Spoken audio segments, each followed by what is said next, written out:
ஆனால் குண்டு பலகையில் கூட படவில்லை. ரொம்ப எதிர்பார்த்த. ஆனா போன வருஷம் மாதிரியே இந்த வருஷமும் யாரும் பாஸ் பண்ணல.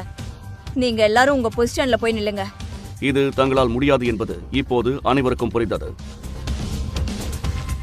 Anyone else? Yes, ma'am. நான் ஒரு வாட்டி ட்ரை பண்ணலாமா? With your permission? இது என்ன? இங்க கத்தி கரண்டி வச்சு வேலை பண்றத பத்தி பேசிட்டு இருக்கோம். இது உனக்கு சரி வராது. நீ போய் காய்கறிகளை நறுக்கு. அமைதியா இருங்க. ஜவான், நீ ட்ரை பண்ண. இவன் சும்மா டைம் பாஸ் பண்றான். இவன் இது வரைக்கும் துப்பாக்கி கூட தொட்டது இல்ல. பாருங்க, இவனும் இந்த பேட்ச்ல ஒருத்தன் தான். இவனால முடியாதுன்னு எனக்கு தெரியும். இவனுக்கு ஒரு சான்ஸ் கொடுக்கறது என் கடமை.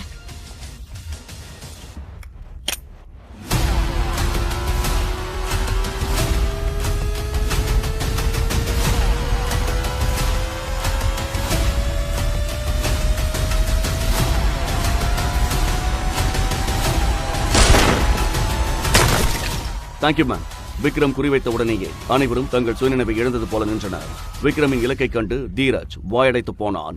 குண்டு சரியாக அந்த புள்ளியை தாக்கியது. மேஜர் சாக்ஷியும் தளபதியும் கூட அதிர்ச்சியில் உறைந்தனர். ஒரு சமையல்காரனால இது எப்படி முடிஞ்சது?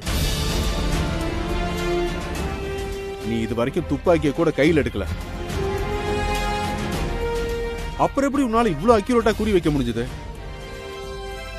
உன்னோட உண்மையான முகம் என்ன? எங்க கிட்ட இருந்து எதை மறைக்கிற? Tell me. ராணுவ தலைமையகத்தில் மூத்த அதிகாரிகள் அந்த குழந்தைகள் அழுது கொண்டிருக்கும் வீடியோவை பார்த்துக் கொண்டிருந்தனர். இன்னும் 1 மணி நேரம் தான் டைம் இருக்கு. இந்த 1 மணி நேரத்துக்குள்ள என் ஆளுங்களுக்கு ஒரு ஹெலிகாப்டர் வேணும். கூடவே 1000 கோடி ரூபாயும் வேணும். உண்மையில் ராணுவ பள்ளி மாணவர்களின் வேன் கடத்தப்பட்டது. அதில் பெரிய அதிகாரிகளின் குழந்தைகள் இருந்தனர். ஜெனரல் பக்ஷியின் பேத்தியும் அந்த வேனில் இருந்தாள். அவர்களை காப்பாற்ற இந்தியாவின் சிறந்த கமாண்டோக்கள் அழைக்கப்பட்டனர். கயல், இந்த ஆபரேஷனுக்கு நீங்க தான் இன்சார்ஜ். Yes sir. தீரஜ், என்ன இருந்தாலும் விக்ரமும் ஒரு சோல்ஜர் தான். இந்த பிஸ்டல் எடு. இதை எப்படி சுடணும்னு எனக்கு காட்டு. நீ சோல்ஜரானு பாப்போம். தீரஜ் தனது துப்பாக்கியை விக்ரமை நோக்கி நீட்டுகிறான். அவன் வெட்கத்தில் தலைகுனிந்து நின்றான். ஏனெனில் அவனுக்கு துப்பாக்கியை பயன்படுத்த தெரியாது. தீரஜ் அவனை துப்பாக்கி பயிற்சி பெற அனுமதிக்கவில்லை. இப்போ நீங்களே பாத்துட்டீங்கல்ல, இவன் எதுக்குமே லாய்க்கு இல்ல. இன்னும் இவனை கூட்டிட்டு போகணும்னு சொன்னீங்கன்னா இவன் சாமானையும் பணத்தையும் தூக்கதான் வரணும்.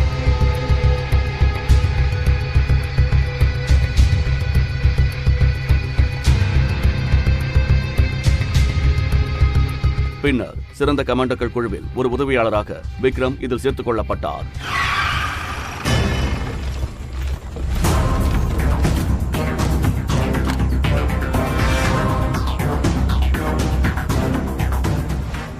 அனைத்து ஸ்னைப்பர் கமாண்டோக்களும் அவர்களை துப்பாக்கி முனையில் நிறுத்தினர்.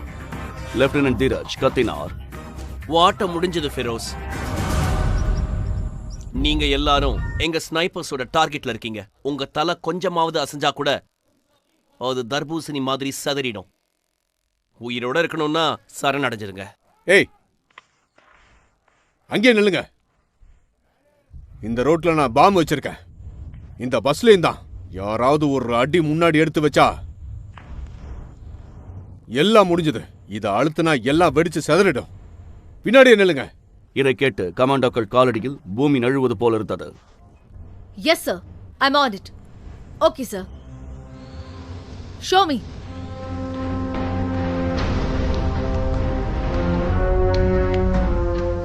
ட்ரோன்ல பறக்கிறப்போ தெரியாது. 3-4 இடத்துல குண்டு இருக்க வாய்ப்பு இருக்கு. கயல், நாட்டோட டாப் ஆபீசரோட குழந்தைகளோட உயிர் ஊசலாடிக்கிட்டு இருக்கு. நீங்க ஒரு காரியம் பண்ணுங்க. அந்த உதவியாளரை பேச்சுவார்த்தைக்கு அனுப்புங்க. Okay sir, I'm on it. இங்க பாரு, உனக்கு ஒரு சான்ஸ் வேணும்னு கேட்டல, இப்போ கிடைச்சிருக்கு. உள்ள போய் அங்க என்ன நடக்குதுன்னு பாரு. It's your time. சரிங்க மேடம். ஃபிரோஸ், உன்னோட டிமாண்ட்ஸை பத்தி பேச எந்த ஆயுதமும் இல்லாம எங்களோட சோல்ஜர் உன்கிட்ட வராரு.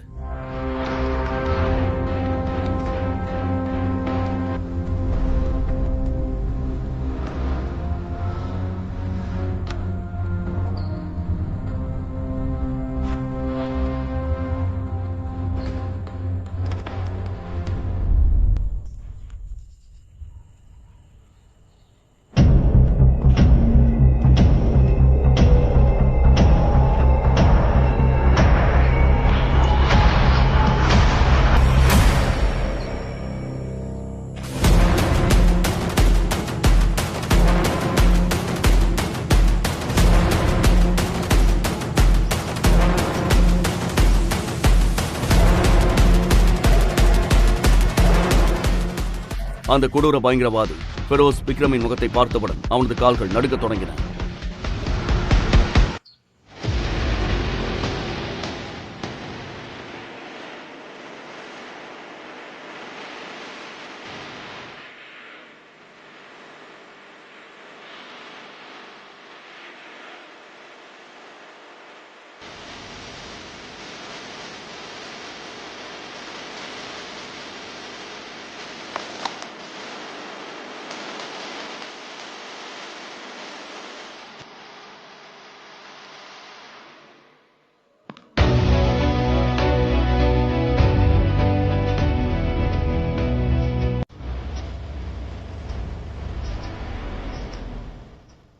அந்த கொடூரமானவன் விக்ரமின் முகத்தை கண்டதும் அதிர்ந்து போய் தன் துப்பாக்கியை கீழே வைத்து மண்டியிட்டது ஏன்? ஒரு சாதாரண சமையல்காரனிடம் தீவிரவாதிகள் கைகூப்பி நிற்பது ஏன்? ஒரு சமையல்காரனை கண்டதும் மிக பெரும் பயங்கரவாதி நடுங்கியது ஏன்? எதற்காக அவன் விக்ரமிடம் உயிர் பிச்சை கேட்டான்? யார் இந்த ஷெஃப் விக்ரம்? அவன் மறைக்கும் ரகசியம் என்ன? மீதி கதையை தெரிந்து கொள்ள காத்திருங்கள். மேலும் கமாண்டர் விக்ரமின் அனைத்து பகுதிகளையும் கேட்க பாக்கெட் ஆஃப் மேப்பை டவுன்லோட் செய்யுங்கள். லிங்க் டிஸ்கிரிப்ஷனில் கொடுக்கப்பட்டுள்ளது.